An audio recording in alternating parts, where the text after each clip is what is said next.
Estamos viendo al S&P 500 coquetear con niveles históricos, una pasada. Pero claro, la gran pregunta es, ¿queda combustible para seguir subiendo en 2026?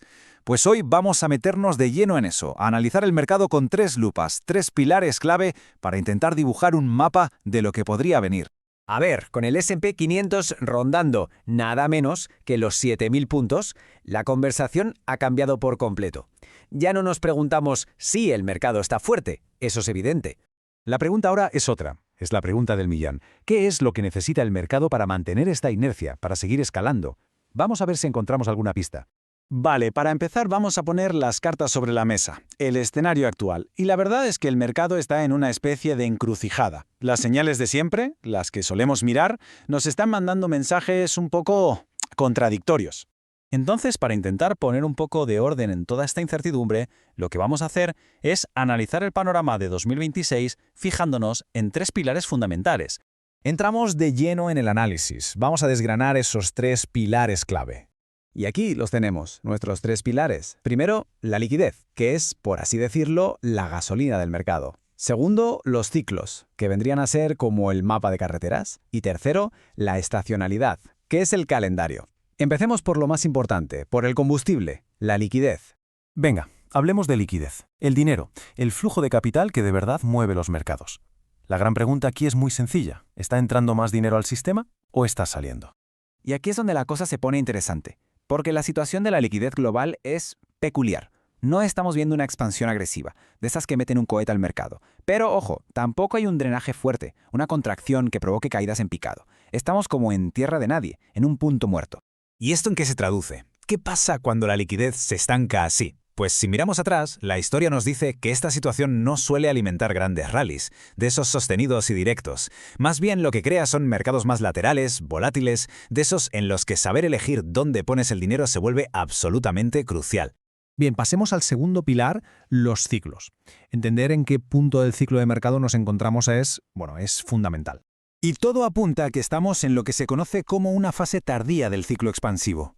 ¿Y por qué es tan importante saber esto? Pues porque esta etapa no es la de las subidas fáciles y tranquilas. Históricamente, es una fase que viene acompañada de picos de mercado, de falsas rupturas que engañan a muchos y, sobre todo, de un aumento de la volatilidad.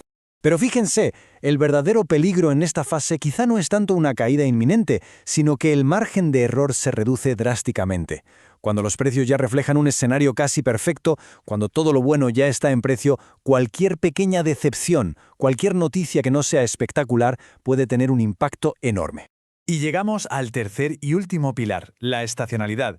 Un factor que muchas veces se pasa por alto, pero que demuestra una y otra vez que, en el mercado, el calendario importa. Y vaya si importa. Vamos a mirar los datos concretos para 2026. Primero, es un año de elecciones de midterm en Estados Unidos, y estadísticamente, esto es un dato, es el año más flojo de los 4 que componen el ciclo presidencial. Pero si hacemos zoom, si miramos más de cerca, vemos que el segundo y el tercer trimestre suelen ser los más complicados del año. Son, digamos, vientos en contra importantes que hay que tener en el radar. Vale, ya tenemos las piezas. Liquidez, ciclo, estacionalidad. Ahora toca unirlas. ¿Qué mapa podemos trazar para 2026 con todo esto? A ver, un escenario que podría tener sentido sería algo así. Un arranque de año, digamos hasta marzo, que siga un poco con la inercia que llevamos ahora. Después, una fase más movida en primavera y verano, con posibles correcciones o al menos un movimiento más lateral. Y finalmente, a partir de otoño, el mercado podría empezar a cambiar el chip, a mirar más allá, anticipando el típico rally que suele venir después de las elecciones. Pero, además de este mapa general, hay un indicador que hay que vigilar muy de cerca. El VIX, el famoso índice del miedo. Su comportamiento, también estacional, suele darnos pistas muy valiosas. Y aquí está la clave, el punto crucial. Si miramos la estacionalidad, la volatilidad suele empezar a repuntar a partir de febrero. Entonces, ¿cuál es la señal? Si vemos que el mercado sigue subiendo, pero el VIX ya no le acompaña haciendo nuevos mínimos, cuidado, eso no es que haya pánico, no. Es una señal de advertencia temprana. Una pequeña divergencia que nos está diciendo que por debajo de la superficie, algo podría estar empezando a cambiar.